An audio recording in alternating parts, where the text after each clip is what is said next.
Hudson ने दिया है रवि को मौका। अचानक एसटीएफ देख सिंघाल चौंका। उपन्यास के इस भाग में सुनिए क्या है सच और क्या है आंखों का धोखा।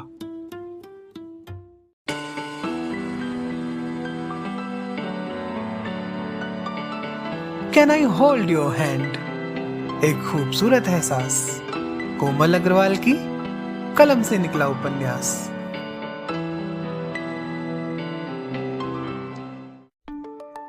नमस्कार श्रोताओं। कभी मार्था, कभी निशा तो कभी शाशा। कितने चेहरे हैं ना जो हर मोड़ पर प्रकट होते हैं। पर यकीन मानिए ये पात्र बिल्कुल भी काल्पनिक नहीं है। कहीं न कहीं, कभी न कभी, किसी न किसी मोड़ पर हम ऐसे लोगों से टकराते ही हैं जो निशा की तरह प्यार में पड़े होते हैं और जो मार्था की तरह कुछ ऐसे फैसले करते हैं जो दुनिया को बुरे लगते हैं और जो शाशा की तरह दोहरी जिंदगी जी रहे होते हैं, एक चेहरा अंदर और एक चेहरा बाहर। चलिए, ये तो थी मेरे दिल की बात, पर अब सुनाती हूँ आपको इस रोमांचक अध्याय 172 को। पर सुनाने से पहले एक छोटा सा अनुरोध कि यदि आपको मेरे द्वारा लिखे उपन्यास और कहानियाँ पसंद आते हैं तो लाइक का बटन ज़रूर दबाइएगा और चैनल को सब्सक्राइब कीजिएगा और अपने विचार लिखकर मुझ तक अवश्य पहुँचाइएगा ताकि मैं अपनी लिखनी में और सुधार कर सकूँ और आपके साथ और बेहतर तरीके से जुड़ सकूँ। मसूरी की भीड़ भाड़ वाली सड़क पर वही काली गाड़ी अचानक प्रकट हुई। 2 लोग उसकी फ्रंट सीट पर बैठे हुए थे, जिनमें से पहले का नाम था रॉनी और दूसरे का लकी। डैशबोर्ड पर उनके नए आईडी कार्ड्स रखे थे जिन्हें लकी बड़े ध्यान से उलट पुलट कर देख रहा था। रॉनी, आज से हमारे अच्छे दिन शुरू हो गए हैं। आज से मैं लकी और तू रॉनी। दुनिया की नजर में रवि मर चुका है और लकी पैदा हुआ है। लकी, जो कि और कोई नहीं बल्कि रवि ही था, आंखों में चमक भरकर बोला, सही है पार्टनर, आज तो मजा ही आ गया। उस ब्रोकर को कैसे शीशे में उतारा हमने। रॉकी अपनी और उसकी तारीफ करते हुए बोला, वो ब्रोकर तो अभी भी सदमे में होगा कि आखिर इतना महंगा फ्लैट इतने पॉश एरिया में किसी ने 6 महीने का एडवांस देके कैसे बुक कर लिया। हम तो सोच रहा था पार्टनर, कहीं उसको शक हो गया तो। रॉकी ने घबराते हुए एक लंबी सांस खींची और अपनी मंजिल की तरफ गाड़ी घुमा दी। उसे तो शक करने का मौका ही नहीं मिला, पर असली खेल अब शुरू होगा। अब तू देख कैसे हम इन खाकी वालों की नाक के नीचे रहकर इनकी नाक में दम करते हैं।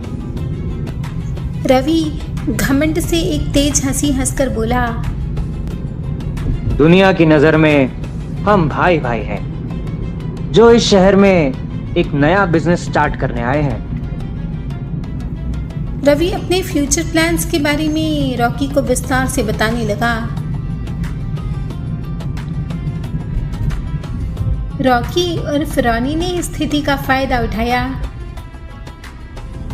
भाई वाली बात तो ठीक है पार्टनर, लेकिन एक शर्त है, फ्लैट की क्लीनिंग हम अकेला नहीं करेगा।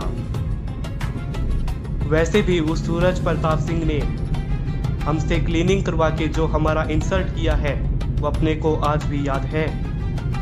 साला टुच्चा उसकी तो। रॉनी और रॉकी ने चिढ़ते हुए कहा, तेरी इंसल्ट का बदला तेरा ये भाई जरूर लेगा, तू बस देखता जा। लकी और रवि ने एक गहरी और रहस्यमय मुस्कान दी। ये हुई ना बात पार्टनर, बस वहां पहुंचते ही अपने प्लान पर काम करना है। रॉनी ने गाड़ी की स्पीड बढ़ाते हुए कहा, हमारा ये अवतार देखकर तो यमराज भी धोखा खा जाएगा। वो इंस्पेक्टर क्या चीज है? रवि ने सिगरेट का धुआं खींचा और नशे का एक गहरा प्रवाह उसके भीतर उतर गया। उसकी नजरों में अभी भी साशा का चेहरा घूम रहा था। मसूरी की पहाड़ियों पर पिछले 3 दिनों से बारिश का तांडव जारी था। भीषण लैंडस्लाइड के कारण मुख्य हाईवे पर मलबे का अंबार लगा हुआ था और बिजली के हाई टेंशन तार टूट चुके थे। शहर की मुख्य बिजली गुल थी, लेकिन थाने के भीतर इमरजेंसी इन्वर्टर लाइट की हल्की दूधिया रोशनी जल रही थी। खिड़कियों के बाहर केवल सफ़ेद धुंध और गिरते पानी की भयानक आवाज़ें गूंज रही थी। बाहरी दुनिया से संपर्क के सारे माध्यम, broadband, internet, landline, mobile tower सब पहाड़ों में मलबे के साथ ढह चुके थे। बारिश के इसी शोर के बीच थाने के अहाते में एक सफ़ेद सरकारी एसयूवी आकर रुकी, जिस पर भारत सरकार स्पेशल टास्क फोर्स की नेम प्लेट चमक रही थी। गाड़ी से एक रौबदार शख्स बाहर निकला। उसने गहरे नीले रंग का एक फिटेड सूट पहना हुआ था और आंखों पर काला चश्मा चढ़ाया हुआ था। उसके पीछे उसका निजी सचिव मिस्टर कबीर एक कड़क ब्रीफकेस के साथ छाता ताने चल रहा था। दोनों सीधे इंस्पेक्टर सिंघाल के कैबिन की तरफ जा रहे थे। सिंघाल और sub inspector Dayal wireless set पर आ रहे स्टैटिक शोर को सुनने की उस वक्त कोशिश कर रहे थे कि तभी एक हवलदार भीतर तेज कदमों से आया। साहब, एसटीएफ वालों की टीम आई है। हवलदार की बात सुनकर सिंघाल हैरत में भरकर कड़क मुद्रा में खड़ा हो गया। आप बैठिए सर, मैं देखता हूँ।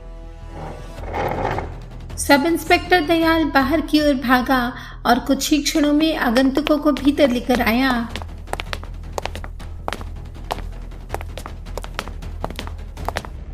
जय Hind sir, inspector RD Singhal.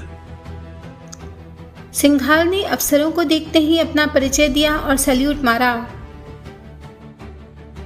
मैं एसटीएफ हेडक्वार्टर से एसपी मल्होत्रा, डीएसपी रैंक। अधिकारी ने अपनी जेब से अपना लेदर वॉलेट निकाला और इन्वर्टर की रोशनी में अपना आईडी कार्ड दिखाया। और मैं हूँ इनका पीए कबीर सक्सेना। कार्ड पर सरकारी होलोग्राम की चमक और एम्बोस्ड मुहर देखकर सिंघाल सकते में आ गया था। लेकिन सर, इतने खराब मौसम में आप लोग यहाँ, और मुझे हेडक्वार्टर से कोई एडवांस नोटिस नहीं मिला। आप लोग यहाँ किस सिलसिले में हैं?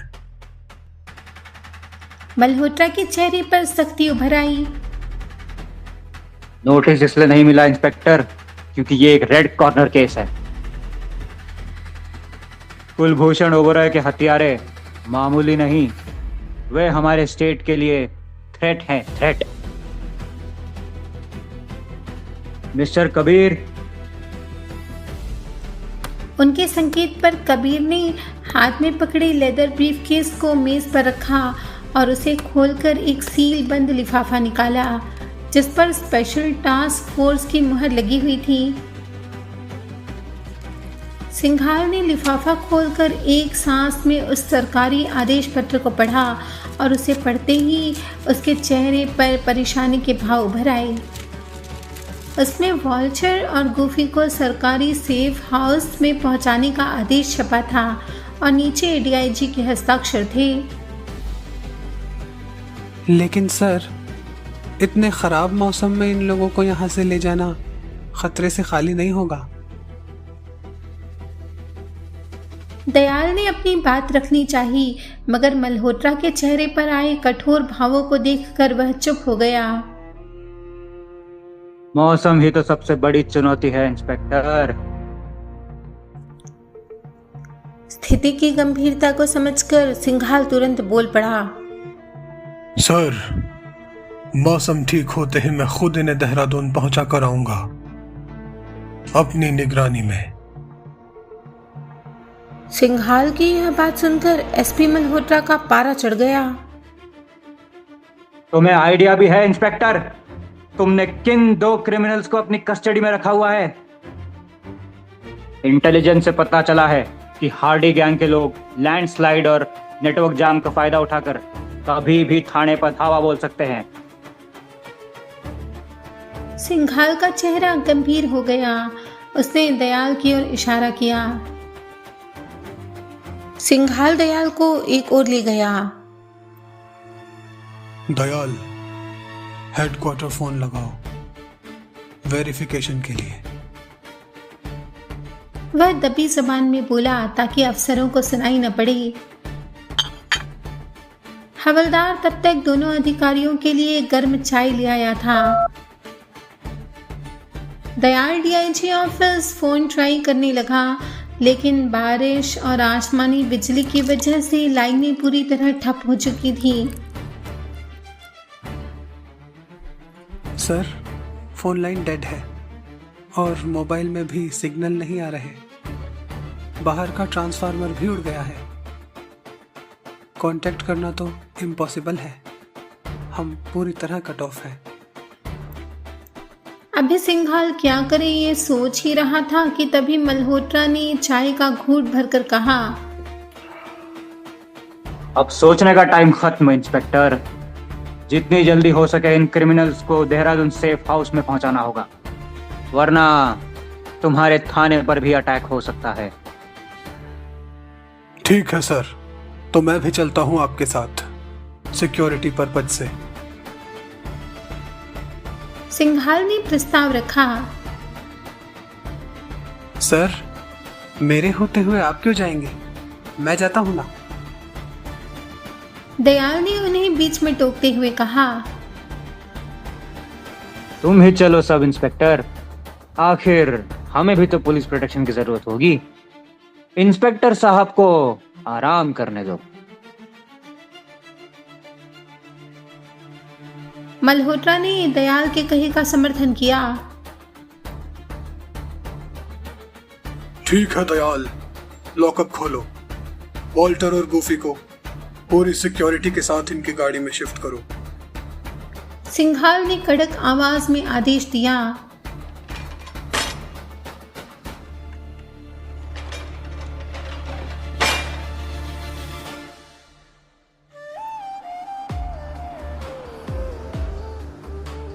अगले कुछ मिनटों के बाद गाड़ी पहाड़ियों के खतरनाक मोड़ों पर तेजी से दौड़ रही थी। पीछे की सीट पर वॉल्टर और गुफी बैठे हुए थे। सब इंस्पेक्टर दयाल और एक हवलदार भी साथ थे और आपस में हल्की फुल्की गपशप लगा रहे थे।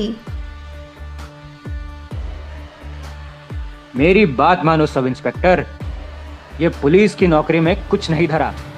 इससे अच्छा एक बड़ी गैंग से हाथ मिला लो। नौकरी की नौकरी, ऐश की ऐश।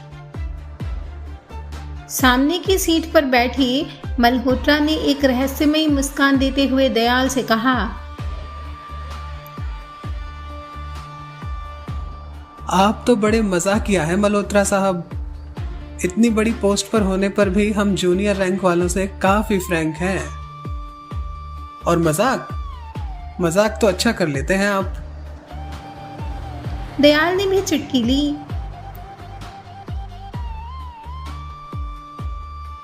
ना तो मैं फ्रैंक हूं और ना ही मैं मजाक कर रहा हूं। कहते हुए मल्होत्रा ने अपने साथी कबीर को एक संकेत किया और जल्दी से एक मास्क पहन लिया। कबीर ने भी वैसा ही किया और 2 मास्क वॉल्टर और गुफी की तरफ उछाले। ये क्या हो रहा है? दयाल ने चौंक कर अपने पिस्तौल निकालनी चाही और मास्क को पकड़ लिया, मगर उससे पहले ही कबीर ने एक स्ट्रॉन्ग स्प्रे उनकी ओर किया।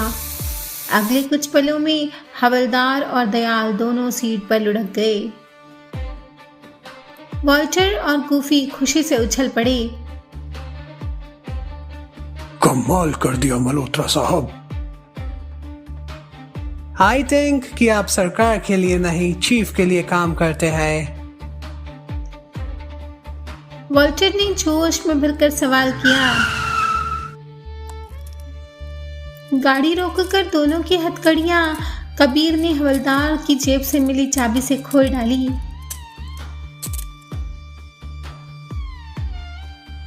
कहीं आप हमको देहरादून तो नहीं ले जा रहे ना, सेफ हाउस में? गुफी ने भी पूछा। तभी वह शख्स जो अब तक एसपी मल्होत्रा बना हुआ था धीरे से हंसा। उसने अपनी आंखों से काला चश्मा उतारा और लेंस निकाला, फिर वॉल्टर की तरफ देखा। सरकार और पुलिस को बेवकूफ बनाना इतना मुश्किल नहीं है वॉल्टर, बस सिस्टम की कमजोरी मालूम होनी चाहिए।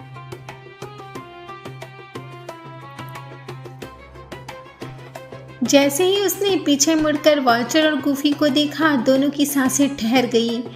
वॉल्टर ने उसे पहचान लिया था। रवि, तुमने हमको रिलीज करवाया। बाय गॉड, तुमने तो कमाल कर दिया। तुम तो असली उस्ताद निकला।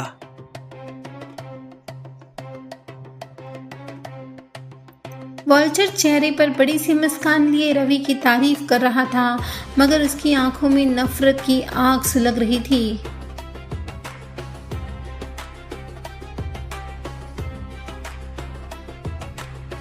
अगर गैंग में सबको मालूम हो गया कि रवि ने हमको रिलीज करवाया है तो बड़ा इंसल्ट होगा हमारा। Nobody will value me। वह मन ही मन बोला। गुफी ने भी इधर सर हिलाकर तारीफ की, लेकिन वह भी अंदर से पूरी तरह एनवियस था। Yes, Ravi, you are genius। उसे भी यही खौफ सता रहा था कि अब हेडसन और गैंग के दूसरे लोगों की नजरों में वे दोनों नाकारा साबित होंगे और रवि हार्डी गैंग में वॉल्टर को रिप्लेस कर देगा। रवि जैसे उनके मन की बातों को पढ़ रहा था, उसने एक ठंडी रहस्यमय मुस्कान दी। तारीफ बाद में करना, पहले ये सोचो कि इन दोनों का क्या करना है। शूट कर देते हैं बास्टर्ड्स को। Chief will be so happy. गुफी हवालात की मार याद करते हुए गुस्से में लाल पीला होता हुआ बोला। नहीं, बिल्कुल नहीं। अगर ये दोनों मर गए तो इंस्पेक्टर को हमारा कारनामा कौन सुनाएगा? उसे भी तो पता चले ये रवि क्या चीज है। कहकर रवि ने किनारे खाई की ओर देखा। इनको यहीं पहाड़ी से फेंक देते हैं पार्टनर। रॉकी ने भी उसका आशय समझकर कहा। ये काम वॉल्टर करेगा। रवि ने बदले की आग में जलते हुए हुक्म दिया। कोई चारा न देख वॉल्टर ने एक एक कर दोनों पुलिस वालों को गुफी की मदद से बाहर सड़क किनारे ढलान पर फेंक दिया, मगर उसकी आंखों में अपमान की लौ साफ दिखाई दे रही थी।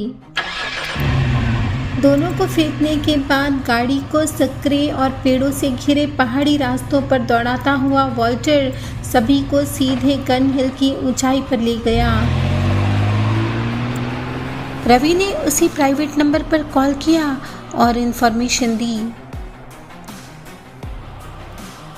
वुल्फ्स कोर्टयार्ड में आ रहे हैं चीफ, वेलकम का अरेंजमेंट कीजिए।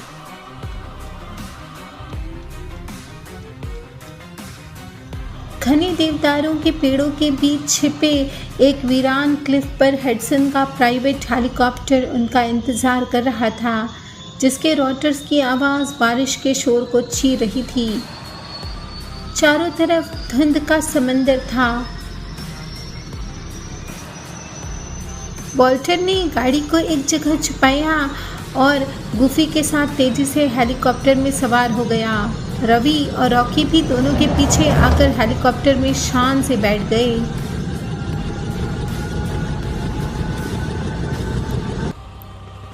हेलीकॉप्टर ने बादलों को चीरते हुए उड़ान भरी। कुछ ही मिनटों की उड़ान के बाद वह सीधे पहाड़ियों के बीच बनी हडसन की उस विशाल पथरीली हवेली के प्राइवेट हेलीपैड पर उतरा। इस आलीशान हवेली तक पहुंचने का कोई भी ज़मीनी रास्ता या फिर सड़क नहीं थी। यह चारों ओर से गहरी खाइयों और ऊंचे पत्थरों से घिरी हुई एक अभेद्य कंक्रीट की ढाल जैसी थी।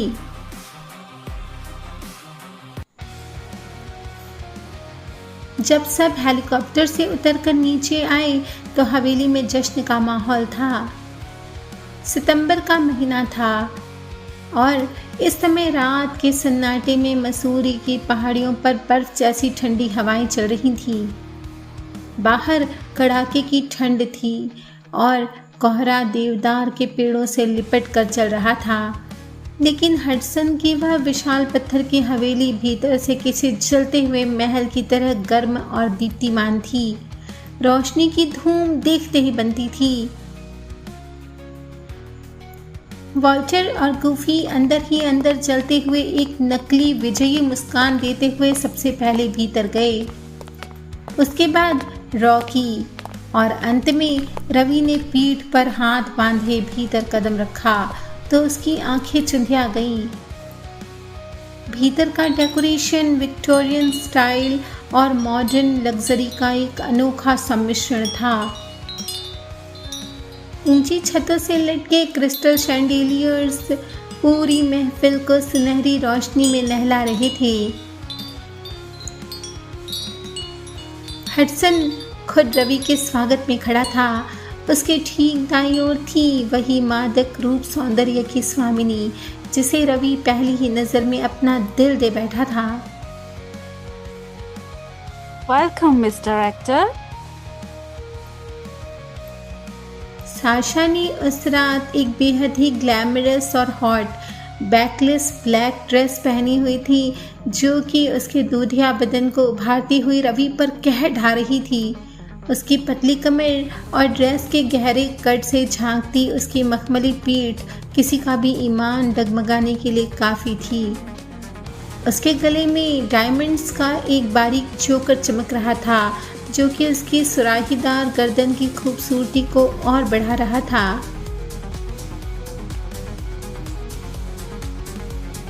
Wow, what a glamour. सितंबर की उस ठंडी रात में भी साशा का यह अंदाज पूरी महफिल का तापमान बढ़ाने के लिए काफी था। Honey, open up the champagne. Hudson ने खुशी के मारे साशा की तरफ बढ़ते हुए कहा। साशा ने अपनी नशीली आंखों को मटकाते हुए आगे बढ़कर शैंपेन खोली और झाग उड़ाते हुए रवि को एक ऐसी मादक मुस्कान दी जिसने उसके होश उड़ा दिए। I knew, Ravi. You are a genius. Hudson ने पहले की तरह रवि को हग किया तो वह गर्वोन्मत्त मुस्कान देते हुए रॉकी को देखने लगा जैसे कह रहा हो कि वही बनेगा अब हार्डी गैंग का असली चीफ। रॉकी ने उसका आशय समझकर अपना अंगूठा सामने किया और उसे थम्स अप दिया। साशा जो इस पल तक रवि के इस कारनामे से काफ़ी इम्प्रेस हो चुकी थी, अपनी हाई हील की एड़ियाँ खटकाती हुई सीधे उसके पास आई। उसके बदन से उठती हुई विदेशी परफ्यूम की तेज भीनी गंध रवि के दिमाग में नशा घोल रही थी। Have it, Mr. Actor. उसने अपने नाजुक हाथों से क्रिस्टल में शैंपेन उडेली और ग्लास रवि को थमा दिया। इस वक्त जब दोनों की उंगलियां आपस में टकराईं तो रवि को इस कड़कड़ाती पहाड़ी ठंड में भी अपने भीतर एक तेज करंट और गर्माहट का एहसास हुआ। उसने बेशर्मी से साशा की उंगलियों को जानबूझकर सहलाया ताकि उसे उसके दिली ख्वाहिश का एहसास हो जाए। Thank you miss wonder. Ravi ने शैंपेन का ग्लास उसके हाथ से ले लिया और उसे गहरी निगाहों से देखने लगा। So, Mr. Actor, finally you have proved yourself.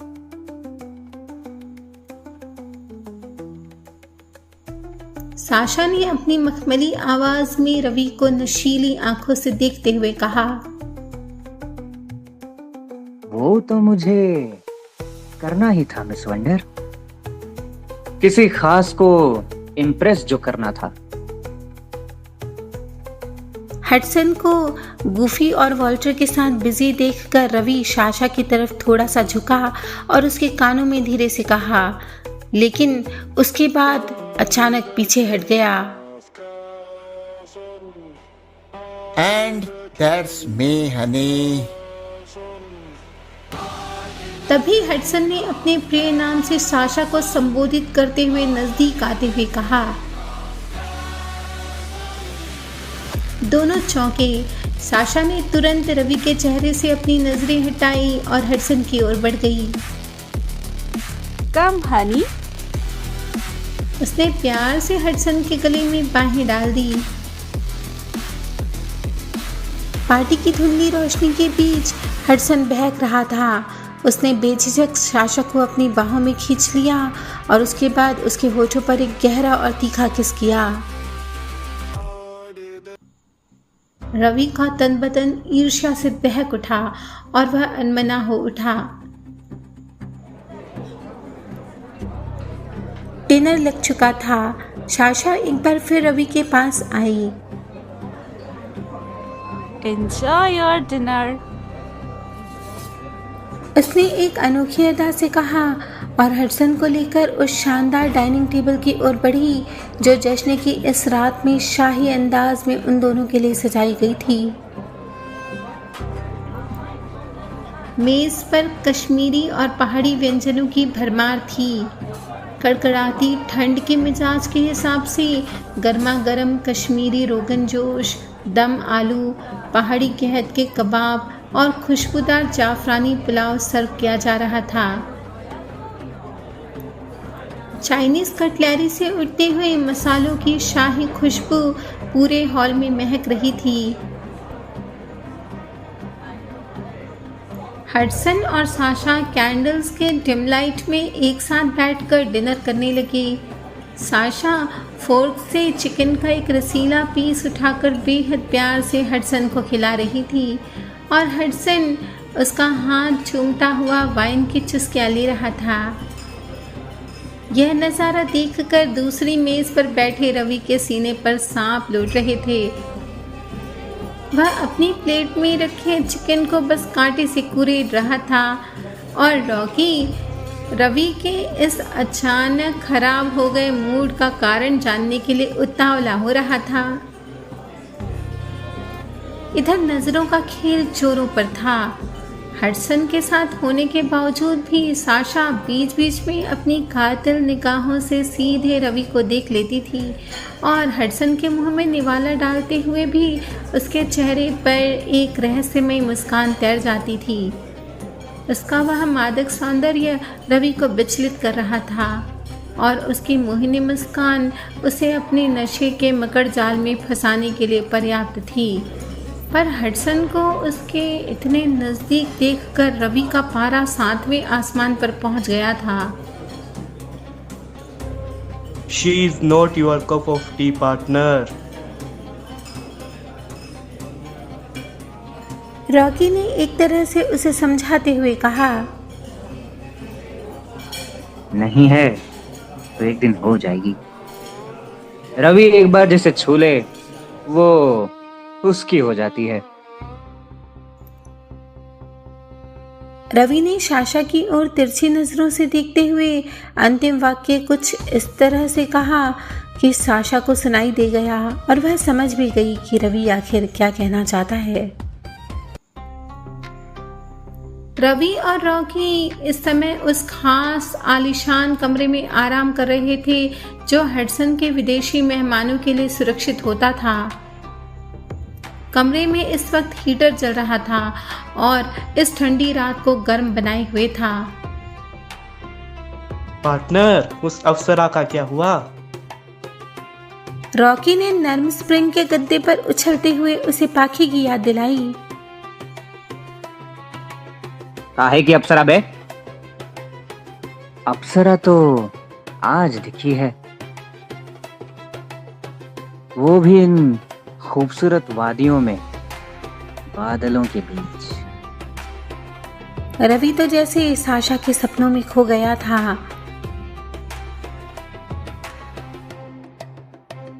और उस विलायती परी का क्या हुआ पार्टनर? अब रॉकी ने मार्था का जिक्र किया। रवि के चेहरे पर एक शातिराना मुस्कान खिल गई। वो तो बस एक सीढ़ी थी जिससे मैं एडसन तक पहुंच सकूं। रॉकी उस पर कुशन फेंकते हुए उसका मजाक बनाने लगा। वो क्या कहते हैं पार्टनर, बिन पैंदी का मोटा। रॉकी ने एक बार फिर गलत कहावत कही तो रवि ने उसे कुशन दे मारा। लोटा पार्टनर, लोटा। But trust me, this is love at first sight. Rocky ने भी कुशन उसकी तरफ उछाला। ये लुत्फ तुमको कितनी बार हुआ है पार्टनर? I mean, इसका नंबर कितना है? रवि ने कुशन को कैच कर लिया और भरपूर आत्मविश्वास के साथ बोला, She is one and only. I love her. Rocky उसकी यह बात सुनकर थोड़ा घबराया। धीरे पार्टनर, धीरे। अभी हम रावण की लंका में बैठे हैं और मैं बनूंगा लंकेश। रवि ने अपनी अगली योजना के बारे में सोचते हुए कहा। इस वक्त उसकी आंखों में एक अलग ही चमक थी।